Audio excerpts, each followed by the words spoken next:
उत्तर प्रदेश में चुनाव प्रचार करने पहुंचे केंद्रीय गृह मंत्री अमित शाह ने अपने चुनाव प्रचार के दौरान बहन जी को लेकर अमर्यादित टिप्पणी कर दी है। अमित शाह की इस टिप्पणी के बाद बसपा के नेशनल कोऑर्डिनेटर आकाश आनंद ने जमकर अमित शाह की खबर ली और उन्हें आईना दिखा दिया। तो वहीं बसपा समर्थक भी अमित शाह को भाजपा की कारगुजारियां गिनाने लगे। बसपा समर्थकों ने 2017 से अब तक की भाजपा की सरकार की रिपोर्ट कार्ड को खोल कर रख दिया। दरअसल 30 दिसंबर को एक रैली में अमित शाह ने बसपा प्रमुख मायावती और सपा अध्यक्ष अखिलेश यादव पर टिप्पणी की। अमित शाह बहन जी के बारे में ज्यादा ही बोल गए। मित्रों, विकास जो है ना, ये सपा बसपा नहीं कर सकती। बहन जी की तो अभी ठंड ही नहीं उड़ी है, ये भयभीत है। बहन जी, चुनाव आ गए, थोड़ा बाहर निकलिए। बाद में ये न कहना मैंने प्रचार नहीं किया था।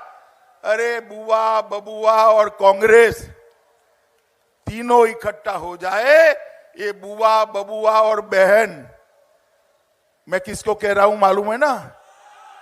किसको कह रहा हूं? किसको?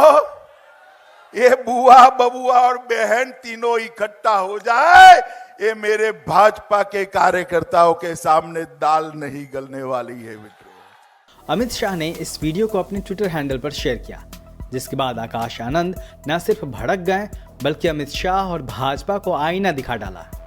तो बसपा समर्थकों ने भी जमकर भाजपा की खबर ली। आकाश आनंद ने पलटवार करते हुए कहा, आदरणीय अमित शाह जी, निढोरा पीटने से विकास नहीं होता। आप सिर्फ बहन जी के कार्यकाल में हुए जनहितकारी कामों के लिस्ट पढ़ लेते हैं तो आपको पता चल जाता कि क्यों बसपा को भाड़े की भीड़ की जरूरत नहीं है और क्यों भाजपा को सरकारी मशीनरी का दुरुपयोग करके भीड़ जुटानी होती है। आकाश यही नहीं रुके बल्कि अमित शाह को ललकारते हुए कहा, 9 अक्टूबर को लखनऊ में माननीय कांसी राम साहब के परिनिर्वाण दिवस पर आपके अधिकारियों की बस मालिकों की दी हुई धमकियों के बाद भी हमारी रैली में लाखों की भीड़ होती है और आपकी रैलियों से जनता लगातार गायब होती जा रही है। खैर, आपका ये डर मैं समझ सकता हूँ। तो वहीं बसपा समर्थकों ने भी अमित शाह को आईना दिखाना शुरू कर दिया। एक बसपा समर्थक ने नीति आयोग की उस रिपोर्ट का हवाला दिया जिसमें उत्तर प्रदेश को देश के सबसे निर्धन राज्यों में शामिल बताया गया है। उसने अखबार की कटिंग भी साझा की।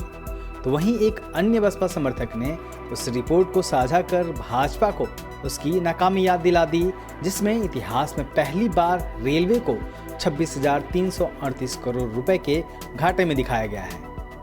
एक बसपा समर्थक ने तो बीते 5 सालों में योगी सरकार में हुए अपराधों को सामने रखकर बता दिया कि बहन जी के शासनकाल में जैसी नकेल गुंडों पर थी वैसा कोई नहीं कर सकता।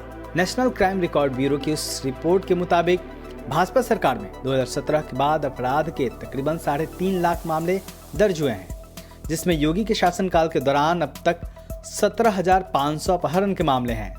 योगी के राज में 7,300 दंगे हो चुके हैं, जबकि महिलाओं पर 56,000 अपराध हुए हैं। साफ है कि मंच से भाजपा चाहे जितनी दहाड़ लगाए, जमीन पर न तो विकास के मामले में और न ही अपराध को काबू करने के मामले में वह बसपा शासनकाल की बराबरी कर सकती है। ब्यूरो रिपोर्ट, दलित दस्तक।